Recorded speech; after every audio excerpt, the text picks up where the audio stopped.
Good afternoon and welcome to the KENMARE Resources PLC Q3 production update. Throughout this recorded update, investors will be in listen-only mode. Questions are encouraged and they can be submitted at any time by the Q&A tab situated in the right corner of your screen. Just simply type in your questions and press send. The company may not be in a position to answer every question it received in the meeting itself. However, the company can review the questions submitted today and publish responses where it's appropriate to do so. Before we begin, I'd like to submit the following poll. I'd now like to hand you over to Managing Director Tom Hickey. Good afternoon to you, sir. Thanks very much, Alessandro. Thank you all for joining us today and taking the time to get an update on KENMARE Resources. We issued our Q3 production update yesterday, giving the market an update on our performance this year and I suppose the key elements of our investment case as it is today. And today I'm joined by James McCulloch, our Chief Financial Officer, and Ben Baxter, our Chief Operating Officer, who hopefully will help me guide you through the story and together we can address any questions you have. Just as an introduction to KENMARE, just moving to the next slide. KENMARE operates the Moma titanium minerals mine in Mozambique. This is a pretty unique and world-class resource. We've been in Mozambique for over 40 years. We have over 100 years of mineral resources at our current production rate, and we've been in production for nearly 18 years. So we're a really important part of the country, about 6% of GDP. Of the titanium minerals sector, we're about 6-7% of that, and indeed one of the few significant independent businesses in that market. And a very important part of the locality. We're the biggest industrial employer in and around the Nampula province. We employ over 1,700 people.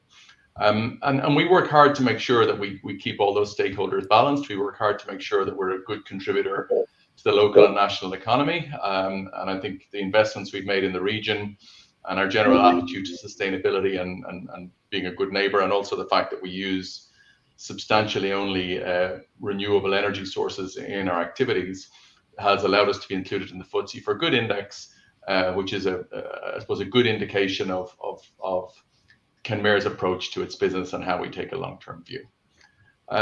Within the titanium minerals market, we produce ilmenite and rutile. Zircon is also a co-product. Ilmenite and rutile are principally used in the manufacture of paints, plastic, and titanium metal. Zircon is used in ceramics. These are all heavy mineral sands, and we extract them via dredge mining, process them, and sell them to end markets, to third-party customers, all from our own site. Titanium and titanium minerals are on the critical minerals list for Europe, the UK, and the US. So less impacted by tariffs than many other projects you may look at the moment. In fact, the only impact of tariffs on our business has been a beneficial one, whereby the EU has imposed tariffs on certain Chinese products, which has protected some of our European customers. And finally, Moma, having been around for many years, has had a significant capital investment, north of $1.5 billion, although obviously that's significantly greater than our market cap today.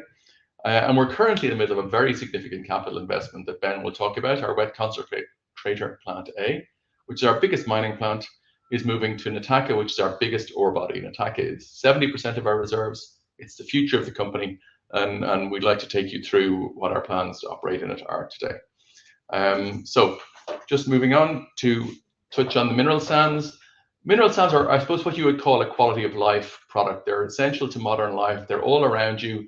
Every piece of paint, plastic, paper, even in food, clothing, anything that requires whiteness or opacity, you'll find ilmenite in particular as part of it. It's non-recyclable, so there's a constant renewed market for products, and it has been historically very correlated with global economic growth.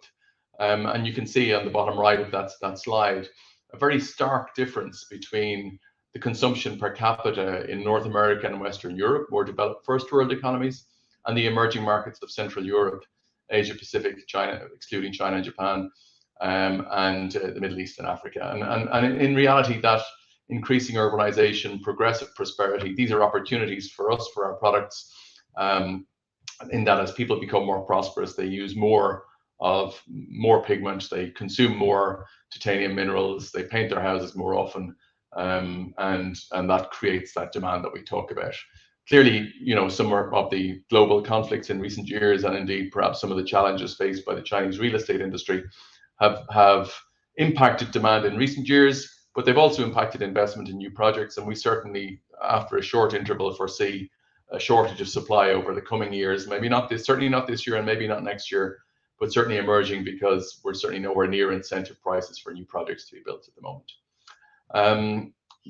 I've touched earlier on zircon, which is used in ceramics. Same factors apply to it.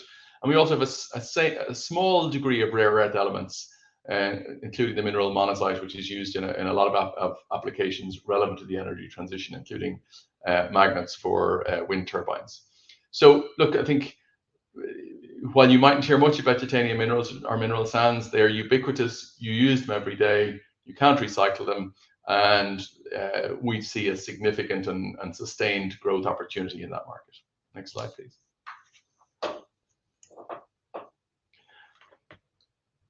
I talked earlier about our sustainability. Our strategy has been very much to be a good neighbour. We have 97% Mozambicans in our workforce of 1,700. Our general manager is Mozambican. Many of our senior leaders are Mozambican. And that gives us a very authentic presence in the region where we operate around Moma, as does the investment that we've made in community initiatives, in education, in sanitation, in small business, in infrastructure since 2004. And these are the things that stand us in good stead with the community in the past, and hopefully many years into the future. But in addition to that, we strive to operate safely. We've had an exceptional touch wood lost time injury frequency rate over the last 12 to 18 months, and that's the product of a relentless focus on safety at site, and an initiative that we call Trabalho Seguro, which is work safe, which is central to what we do every day. We're focused on obviously operating efficiently. We had a 30% EBITDA margin in the first half of 2025, a 40% EBITDA margin last year. This is a very cash generative business, and that enables us to meet our reinvestment obligations and has enabled us to make significant shareholder returns in the last couple of years. We've paid out north of 300 million in shareholder distributions between dividends and buybacks since 2019, and I think that's something our shareholders place a high value on, and it helps us to attract and retain investors. Many of our biggest investors have been with us for many, many years. So, and just finally, for my introduction, I've talked a little bit on the next slide, please. I've talked a little bit about our sustainability efforts, and you know, these extend to our workforce, to the community, to the environment, and to how we operate as the most significant business in and around Moma. And I probably touched on all of these, but maybe one of the central planks of our approach is the KENMARE Moma Development Association, KMAD, that we established long before we earned any money from the project in 2004, which supports livelihoods, healthcare, education, and access to clean water and sanitation. Interestingly enough, some of the children that we would have helped back in 2004 to 2010, you know, with their education and indeed ultimately sponsorship to university, are now coming back to us to work as employees. And obviously what that means is that the value that's generated by the mine stays near the mine. Populations can increase, people can have better standards of living, and that supports the environment and supports KENMARE's activities on a day-to-day basis. So with that, I'll hand over to James McCulloch, our CFO, who will talk to some of the specifics of our financial performance, shareholder returns, and we'll move on from there to talk about our investments. Great. Thanks, Tom, and good afternoon, good morning, everybody. Thank you very much for joining us. Look, this Q3 update is not a financial update. Our next financial update will be our full year results, which will go out in March next year. So really kind of just looking back and reviewing how we went in the first half of this year. And if we look at the top line, our average price in the first half of this year was just a touch up on where it was last year. As Tom mentioned, we sell a number of different products, ilmenite, titanium dioxide product, as well as zircon are the two main ones. Zircon is higher value than ilmenite. What we're seeing is probably a downward trend in individual prices as we're sort of at that part of the market, or rather at that stage in the cycle. But actually our average price received, we had more of that higher value zircon in than we had ilmenite, and that gave us a sort of a favorable product mix, which gave us a higher average price received, and that played through into a slightly higher revenue in the first half this year versus first half of 2024. And our costs in the first half this year were a little bit higher than they were in the first half of 2024. A couple of reasons for that. We had some natural cost inflation at the mine itself, and we have, as I'm sure some of you will be aware, we're in discussions on the implementation agreement, which is one of the foundational agreements that we have with the government of Mozambique, and that is likely to result in a higher royalty payment that we will be making to Mozambique, and we've accrued for that through the first half of the year as well. So that contributed to higher costs there. And finally, one of the other drivers of the cost increases were additional advisory fees associated with a takeover bid for the company earlier in the year. So that all sort of played through into higher costs, which meant that in spite of sort of fairly flat revenue, we had slightly lower profitability. Looking at some of the other highlights financially, we declared a 10 cents per share dividend. So that was paid out earlier this week. And the major capital project that Tom mentioned, the WCP-A upgrade, and that Ben will talk through shortly, is still on budget of $341 million, and we're progressing through that. Through that well. So very, very happy that is still on budget, and we still have some contingency within that figure. And as we do progress through that, our net debt number has increased, as one might expect. So we've moved from 25 million net debt at the end of 2024 up to about $85 million at the end of the first half. So that's sort of a quick snapshot on the financials. And then if we just move through to the next slide, please. And just looking back historically, as Tom said, it is a very cash generative business. I mean, we had an EBITDA margin of I think 28% in the first half. And KENMARE over the years since 2019 has distributed north of $300 million in total through dividends of around 190 million and buybacks of about 113. And that corresponds to somewhere in the region of £2.30 or £2.40 per share. So has been very positive from that perspective, and the 10 cents per share that we paid out this week supports that. Look, I think that's about it on the financials for now, but happy to pass over to Ben, maybe, is it? Hi, good afternoon, everybody. I'm going to talk you through the operational side of the business. So on to the next slide. Thanks, Catherine. So as Tom mentioned in his intro, we're a globally significant titanium minerals mine. And we use a bulk mining method of dredging, largely because it's a low-cost form of mining. The operation's been established since 2007, and it has consistently been making more than 1 million tons per annum of ilmenite. This year, it's slightly down. We're guiding between 930 and 960 kilotons of ilmenite, and that's largely because of the project, which I'll come to talk to in a few moments. We operate with 3 dredging operations in their own mining ponds. They feed each of them feeds a wet concentrator to produce a product called heavy mineral concentrate.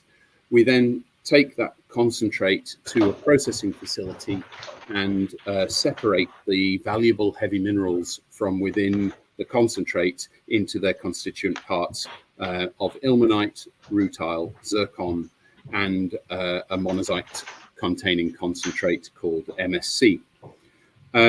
Those products are stored on site, and then using our own dedicated port facility, which is about 2 kilometers away from the processing facility, we're able to easily transship to customer vessels which moor off the coast of where the mine is in northern Mozambique. The mine itself has a very low environmental footprint. Our electricity is largely coming from hydro-generated power, the Cahora Bassa Dam in Mozambique.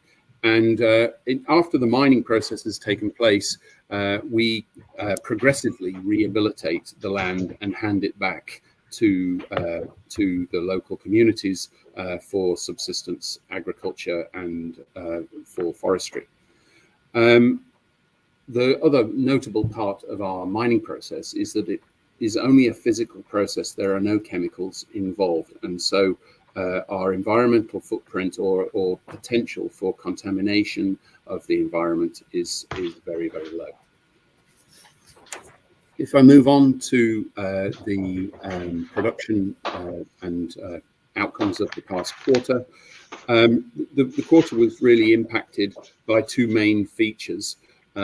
Firstly, our production from the mine was down, and this was a knock-on effect of the fact that during this quarter, we were undertaking the partial closure of operations to allow the shutdown and the upgrade of the plant's WCPA, and I'm going to talk a bit more about that on the next slides. This meant that the heavy mineral concentrate production was down 16% year on year, and this had a knock-on effect into the final products. The second impact was that we have two transshipment vessels which we use for transporting final product onto those customer vessels. And every 5 years, each of those vessels needs to go for a dry dock to maintain its class certification. And during the whole of Q3, one of the two vessels was out of service in a dry dock, getting that certification.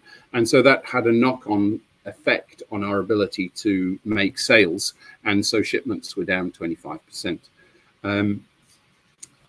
One of the things that's worth making note of, in previous releases, we talked about using a third transshipment vessel, which would be rented in to help offset that loss of vessel, but also to take advantage of destocking some of our working capital. And whilst that decision has been not made to proceed as of yet, due to the reduced short-term demand that we've seen for ilmenite products. However, we will maintain that under consideration moving into next year. Maybe I can talk on to the next slide and give a bit more detail about the project that has been taking much of our time. So WCPA is our largest production plant. It delivers about 50% of the mining capacity, and yet it is coming to the end of its life in the current ore zone, which is now depleted. And in order to move into a new area, we needed to upgrade this plant and prepare it for life in its next location. That location is called Nataka.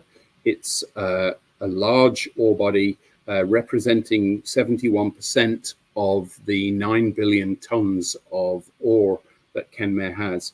Now, that 9 billion tons at current production rates represents about more than 100 years of resource base. And so it's very good for us to be putting our largest plant into the largest ore body and securing the future of production at Moma into the long term. The upgrade is an upgrade of lots of new equipment, particularly focusing on managing the higher amounts of slimes in the ore body. That slimes is essentially clay-sized minerals, which historically have made it harder to recover heavy minerals, and therefore and then also to get the mining rates that one would require. And so what we have been doing is purchasing new dredgers, which are currently going into commissioning, also a new plant for desliming, and then methods of managing the slimes, which will be done with a tails storage facility. The outcome of that is higher recoveries, higher feed rates, and lower costs, because with the dredgers being high capacity units, they can mine on a lower dollar per ton rate, and that will also allow us to eliminate the dry mining, which we've been using over the past few years to supplement the capacity at that plant.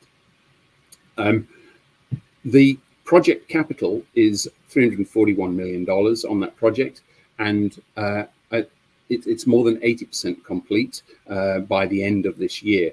We are now just going through the process of the commissioning, and on the slide that's now in front of you, we give a sort of a timeline of the progress we've made.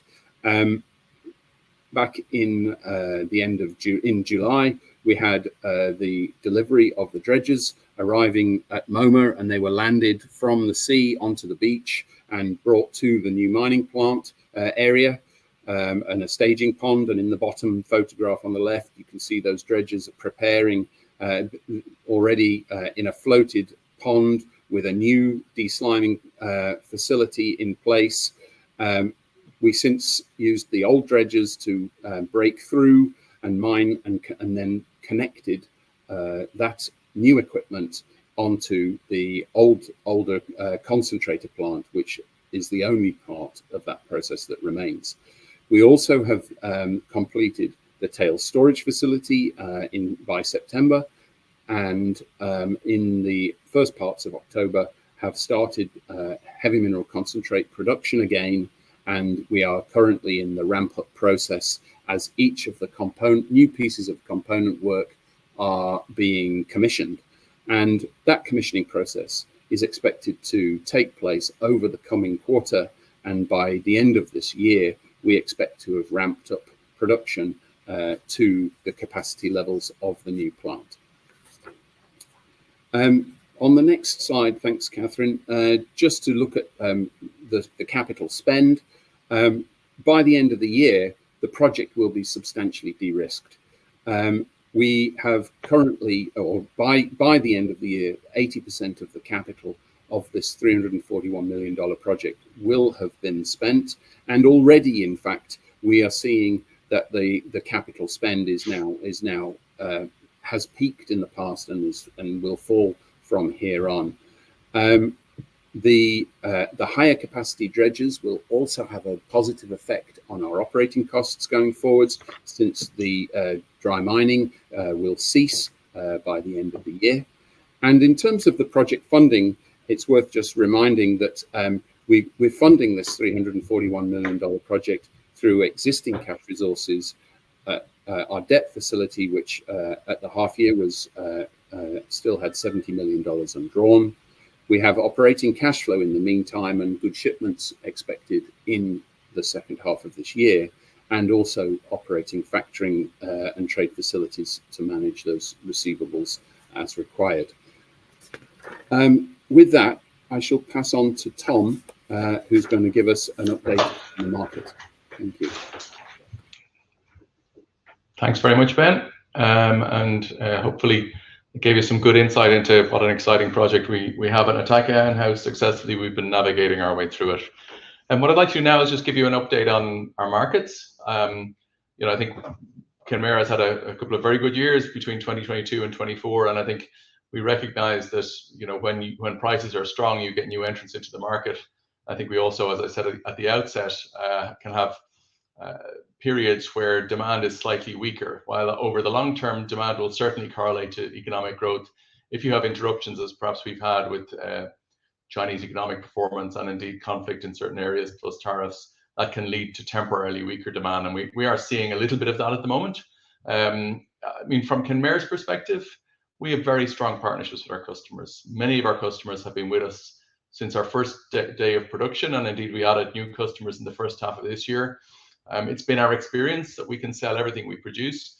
If you think of somebody setting up, a slag plant or a pigment plant, or a metal plant, any sort of major industrial facility, it's a complex operation. They want certainty, consistency, availability, and quality in the materials and inputs that go into that, and KENMARE provides all those things. Having said all that, we can't avoid the ups and downs of a cyclical industry, and particularly pricing, which will be weaker when there is an excess of supply, which we temporarily have at the moment. And we're seeing, China being a very important part of that market, with the significant processing capacity that China has, utilizing a lot of raw materials as opposed to the finished products that KENMARE produces. And that is creating a degree of oversupply. We're seeing, of course, people respond to that, adjust their outputs, adjust their business plans, and then a couple of plants outside China have curtailed or suspended output in response to those conditions, including one of our customers that you may have seen in our Q3 update yesterday. One of our customers has indicated it won't be able to take its remaining volume for the remainder of this year, and indeed at the point they indicated that owed us just over $9 million.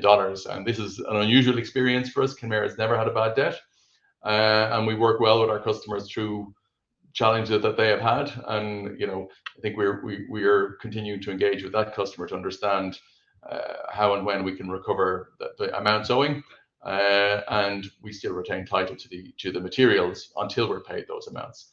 And again, let's just remember, for a plant that is operating or that hopes to be sold, KENMARE's supply is a vital part of the business plan. The wider titanium market, the metal market, it was relatively stable in Q3. This is an area that's grown very fast in recent years. While it represents less than 10% of the global market for titanium minerals, for KENMARE it's over 20% of our sales. Again, for all the reasons that KENMARE's product and behaviors, quality, and availability is valued by customers, none more so than in the metal space. So they're the titanium minerals. Zircon is kind of similar. A lot of the uses of zircon are similarly driven to those for ilmenite and rutile. The market is a little bit subdued, and we are seeing a little bit of substitution or some lower quality products come in. But the demand for our high grade product is stable, albeit pricing is a bit weaker, and we expect to end 2025 with very low inventories of zircon. We'll sell pretty much everything we produce, and that's important because zircon is a much higher value product than ilmenite, circa 4 times as valuable on a per ton basis. So clearly we're motivated to sell as much of that as possible, and we have the quality customers to enable us to do that. Next slide. I've touched on this point a little bit over the introduction and indeed in the last slide, but we are seeing Chinese domestic production and Chinese domestic participation in the market creating price pressure. That price pressure coming out of the Chinese sulfate ilmenite market, which is not a market we actively target, but it is one we sell to occasionally, does impact wider pricing internationally.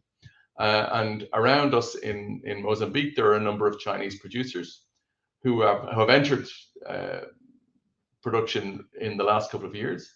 Their operations are far less sophisticated from a capital or operating perspective than KENMARE's. And there's a benefit of that. Of course, it's low cost. The drawback of that is that they can't mine all the materials that we can mine. They can't mine more complex ore bodies like Nataka, as Ben mentioned. And thus they're limited in their life. And we expect that as quickly as those producers arrive over a number of years, they may well disappear, not immediately, but steadily over the next few years. And indeed, we've seen that sort of pattern play out in previous cycles. So for an established producer like KENMARE, this is obviously a concern. It's something we need to be aware of. It's something we need to be focused on. But the best response is for us to do our own business as well, as efficiently and in as low cost manner as we can, and recognize the fact that this also means that no new mines of any significant scale are being built, and that in time will create a supply problem. So look, I think we're seeing all the classic behaviors you would expect in a market where prices are challenged. We're seeing people continuing to produce, albeit very close to break even, or perhaps even below it. We're seeing some people curtail production. Indeed, some of our peers are doing that. KENMARE is we have strong relationships. We'll work our way through it, and we do expect to see recovery, if not within the next six months or maybe 12, certainly as we enter late next year into 2027. Next slide, please. So look, in summary, I think KENMARE is a very high quality business with a world-class asset, but we're operating in a market which is currently slightly challenged, and that's reflected in our short-term performance and in our short-term pricing. We've successfully come most of the way through a very significant development project, and I think it's a credit to the team led by Ben that we've done that safely. We've done it within the budget we indicated at the start of it. And to date, we've achieved substantially all the objectives that we had pretty much on time, and most of the risk of it is behind us, but obviously commissioning is still something we need to go through between now and the end of the year. We're still operating within our guidance for 2025, albeit towards the lower end of the ilmenite guidance, partly because of some of the slight delays in the shut for the Nataka project, the WCPA upgrade project. But all in all, to date, 2025 has been a pretty good year, a pretty solid year in terms of operational delivery. We have tasks in the fourth quarter, hopefully to sell the material that will not now be taken by the customer that is in financial distress, to maintain our focus on achieving our guidance and executing the commissioning phase of the WCPA project well, and to continue to manage our financial position and our financial resources to give it the best outcome. So to final in summary, look, I think KENMARE's purpose is to transform resources into opportunity for all. We've done that for nearly 20 years in Mozambique. We've done it with a very good partnership with the Mozambican community and the Mozambican government. We have an implementation agreement that we have been renegotiating with the government that hopefully will allow us to do that for many years to come. But that negotiation has been elongated. It is taking time. It is a concern. We have made a proposal to government that we believe is fair and gives the Mozambican state, a significantly greater return in the future, which I think they deserve. We got a good deal at the start, and we recognise that we have to make our contribution to the future of the nation, because we'll be there for a long time. We've got a long-term production profile, over 100 years of mineral resources. We've got a good position in the industry. We're competitive. We're working our Nataka upgrade project and transition project to remain competitive and to maintain our low-cost profile. And our market-leading position with our customers and as an independent participant, non-vertically integrated, makes us pretty much unique. So those combination of circumstances, the quality asset, the good relationships, the low-cost position, and our commitment to operating properly in country and investing for the long term in the communities stand us in good stead. We have things to do over the remainder of this year relating to the development, relating to our own production, relating to our operations in the market, and relating to finalising our implementation agreement. And we're focused on achieving all those things. So listen, thank you very much for taking the time to listen to us. Very happy to take any questions that anybody may have. And I'll hand back to Catherine, who I think has been gathering some of the questions. Thank you very much, Tom. Yes, we've had a number of questions submitted, and I'll now read through them. So the first question is, with prices still soft, what is your view on ilmenite and zircon pricing into 2026, and how are margins being protected? So maybe I've touched on that a little bit already. I mean, I think that we have seen pricing trend down a little bit in 2025. We expect the remainder of the year to be no different. And however, prices have to a large degree stabilize. So we hope, and certainly from what we can see in our discussions with our customers, we may be close to the bottom of the cycle of pricing. And we believe that there will be some recovery, but it may not be in the very, very short term. I suspect towards the back end of next year. KENMARE is doing lots of things. I mean, operating efficiently, managing our costs, making sure that our investments are value for money, but also improving our margins. One of the things that we've done this year that actually has been greeted enthusiastically in the market is to sell a product that we call Zirtai, which was previously a tailings or waste product. There are a number of customers who are highly motivated to take that product because it still contains ilmenite, zircon, and rutile and our concentrates. They have the cost base and the processing capacity to process it many times to recover those. And that enables us to turn what was previously a cost into hopefully a sustainable future revenue stream. So there's no single big answer to that, but there's lots of things that we're doing to make sure that we're competitive and that we're making the best margin. Okay, the next question is, the implementation agreement is a key overhang on the stock. Can you speak about whether this issue is unique to KENMARE, or is there a wider interventionist play by the government of Mozambique to assert more control or raise taxes on the entire resources sector in Mozambique? Look, that's a good question. And while I touched on part of it earlier, I don't think I covered all of those points. Look, I think we not just in Mozambique, but I think if you look across Africa in general, governments are focused on a number of things. They're focused on the maximum local content, and I think KENMARE achieves that both with our 97% Mozambican workforce, but also with the north of 100 million that we spend with Mozambican suppliers. They're focused on the best value added or beneficiation, and again, KENMARE achieves that. We're the only mineral sands miner in Mozambique refining or processing our materials to finished product status and selling to third parties on world markets directly from Mozambique. And they're focused on increasing the return they get from projects through taxes, royalties, and other means. And look, I think, as I said at the outset, we had a good deal at the start. When to get the project moving, we believe that Mozambique deserves a better share in the proceeds from MoMA, and we've offered them a proposal that would bring them up to 4 times on a percentage basis what they've had for the last 20 years. So we believe that we're in a good position to help Mozambique satisfy all those objectives.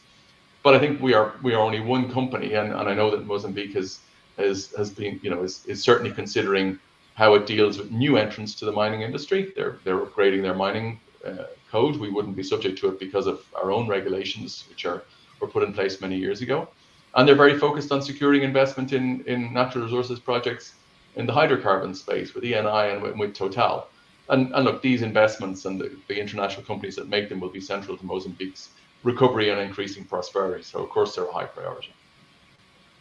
Can you speak to the security situation in Cabo Delgado and whether there are any associated concerns for KENMARE's operations in the country? Sure. Maybe I'll let Ben speak to that a little bit if he doesn't mind. It is, we've been in Mozambique for nearly 40 years, so I think we're well placed to give a balanced view. Yeah. So the situation in Cabo Delgado is something that we obviously watch very closely and carefully, but I'm happy to say that it has not impacted KENMARE in any way. The distances of where the activities in Cabo Delgado take place are at least 500 to 800 kilometers away, and that's a long way in the north of Mozambique, where roads are very poor and access takes a long time to get to. So I'm happy to say that we have not incurred issues around that. But probably more holistically, it's something that we watch very carefully, and also we spend a lot of time talking to shareholders about it because it's got that macroeconomic concern. Okay, next question. How should we think about annual capex following the completion of the WCPA project? Sounds like one for the CFO, James. Happy to take it. Yeah. So look, at the end of this year, we'll have probably in the region of 60 million left on the WCPA project. So look, substantially all behind us, but still quite a significant investment over the next few years. That actually spreads out all the way through to sort of 2031, 2032, though, as we move into Nataka and we build the sort of associated infrastructure that's required to sustain mining there. There's no major development capex on the horizon. There will be some project capex. It'll bits and pieces here and there. If you think about sustaining and improvement capex, I think this year we're guided at around 50 million. The improvement capex in that is what we call the SMOs, the selective mining operations, which are kind of small modular plants that are a little bit more nimble than the large dredge mining operations that we have, and can go into pockets of high grade resources. And we're looking to expand that capacity over time. Probably this year at 50 million, there's probably 30 to 35 million of maybe a little bit more of sustaining, and then some spend on the SMOs. And I think most years, if you think about sustaining capital and improvement capital, it's going to be in that sort of range. It could be as low as 30 million if we don't have kind of improvement capital to spend. If we have opportunities, or if there are lumpy elements of sustaining capital, it could get up into the mid 40s or even a little higher again. So I think that's probably the right range to think about. Highly opportunity dependent as we see opportunities for deploying more capacity, like the SMOs will take them. Equally, some of the sustaining capital work that we do is a little bit lumpy, and so some years will be lower, some years will be higher. And a related question, post the completion of the WCPA project and the resulting step change in free cash flow, should shareholders expect a step up in distributions, or would KENMARE consider using its financial strength to support M&A activity? Look, happy to take that, Tom, unless... I'll finish it, James. You can start it. Good on it. I think it'll probably be a little bit of, well, look, I don't know if it'll be a bit of both. Certainly, in the first instance, obviously after WCPA project, and we will have taken on quite a lot of debt, there'll be some emphasis on bringing the balance sheet back to a more neutral position. So that'll be a priority. The shareholder returns, as I said earlier, we've got a history of paying out good shareholder returns, and that'll certainly still be on the agenda. M&A will be, largely opportunistic. Where we see opportunities that are value enhancing, we're certainly not averse to them. I think the MoMA asset is a really unique asset in this industry, and to be able to match that is quite challenging, but equally, there's appeals around building out a more diverse portfolio as well. So we'll sort of balance our activity in that space based on the opportunities that are presented. Yeah, I think that's fair. I mean, I think we recognise that as the question suggests, the future is different from the past in terms of obligatory capex and big multi-$100 million investments. And so we have a lot more discretion as to how we manage our cash flow, and we need to give our shareholders and other investors, some insight into how we think about that. I think we'll continue to pay normal dividends based on profitability. We may occasionally do special dividends if pricing is strong, and which hopefully it will be in due course.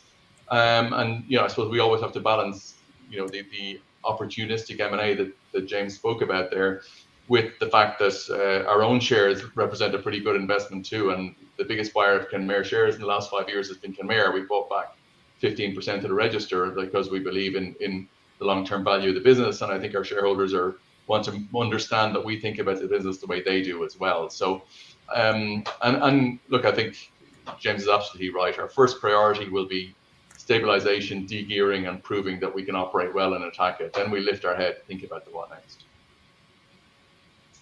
Okay, next question. It looks as if monazite concentrates production capacity has increased. Are there plans to increase it further? Ben?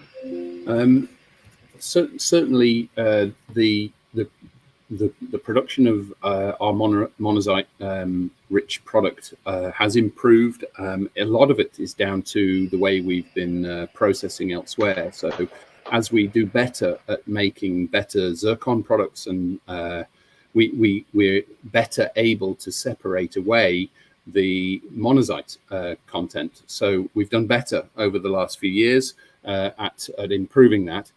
To make a more concentrated product is quite a costly affair. And as of now, we haven't got an export facility that's capable of taking it in a more concentrated form. So at this point, we're quite happy with that we're sort of in the sweet spot for that product. But if markets change, we may down the line improve that product further. KENMARE was subject to a takeover bid early this year, but you terminated offer discussions. Can you tell us how the board reached that decision? Sure. Look, I think and James mentioned the costs and so on. I think the takeover approach was a very interesting period. I think it certainly shone a value for the market and for shareholders on the fundamental value of KENMARE, and it certainly piqued the interest of non-holders in meeting us to understand what our plans are and to form their own view on that. The approach we had from my predecessor, Michael Carville, and Oryx Global Investors was a very credible one. These are people who know mining, and Michael knows MoMA like nobody else. So we had to take it seriously. And when they came at a price that was a significant premium to the price on the day before, and indeed a significant premium to where we are today, our board felt the obligation to grant them due diligence, to give them the chance to get that price up a little bit, and to get a price that we could recommend to shareholders based on our engagement with shareholders about what they expected. And that diligence and indeed their financing and other arrangements took a number of months, as you'd expect, because to be honest, the announcement was premature. It came pursuant to a media leak. And to be honest, they were a little bit unfortunate. During that time, you had Liberation Day, And during that time, the US dollar depreciated significantly against sterling. Let's remember that MoMA and KENMARE is a dollar business. Our shares are quoted in sterling, and any deal price would have to have been in sterling. And basically, you know, the £5.30 that they proposed got significantly more expensive during that time, and on a constant dollar basis was only worth £4.90. So they weren't going to be in a position to sustain, and they advised us of this, and we mentioned this to the market, to sustain the initial price they'd approached us with. And they still had some diligence to do. And I think the board was of the view that even if they did come with a valuation that was significantly below £5, so that wouldn't be attractive to shareholders. And on that basis, we terminated the discussions. It doesn't mean that they can't come back. It doesn't mean that the long-term value of MoMA is in any way diminished.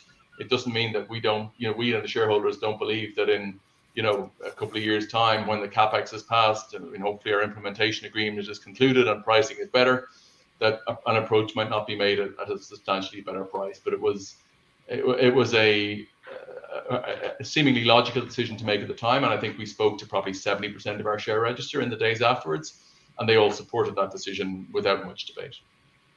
And just a follow-up question: do you think the consortium might come back with another offer, or that any other players might make a bid? Look, the consortium are welcome to come back, and while nominally they have to walk away for 6 months, I think our board is very clear, and we said to shareholders, if somebody knocks on the door and they've got a proposition for the company that we think shareholders would like to hear, we're very open to that. So I can't speak for Oryx or Michael, but I know that they recognize the value in the business. As to other parties, you can never discount an opportunistic bid, but equally I think there is some flux in the titanium minerals market at the moment, with probably the biggest player, Rio Tinto, contemplating a strategic review of their own presence in the space, and I suspect that's something that people will be looking at. Anybody who is interested in the sector will be looking at. So never say never, but I think it's probably not as obvious a time as people might expect for a further approach. Thanks, Tom. That's all the questions we have for now. So if you'd like to make some closing remarks. Cool. Thank you very much, everybody. Hopefully this has given you a good insight into the company. You see our contact details, Catherine's contact details, and the investor relations functions contract details there. We're always happy to hear from current or prospective investors, to answer any questions, and to engage on anything that you want to know about the company. We obviously make regular announcements.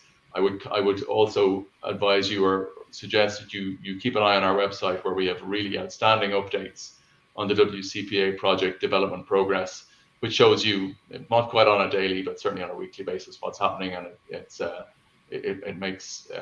gives you a good perspective on the amount of work that we've done this year, how much less risky the future is than the past of that project, and what our plans for the future are. So thank you very much, and really appreciate you all spending the time with us today.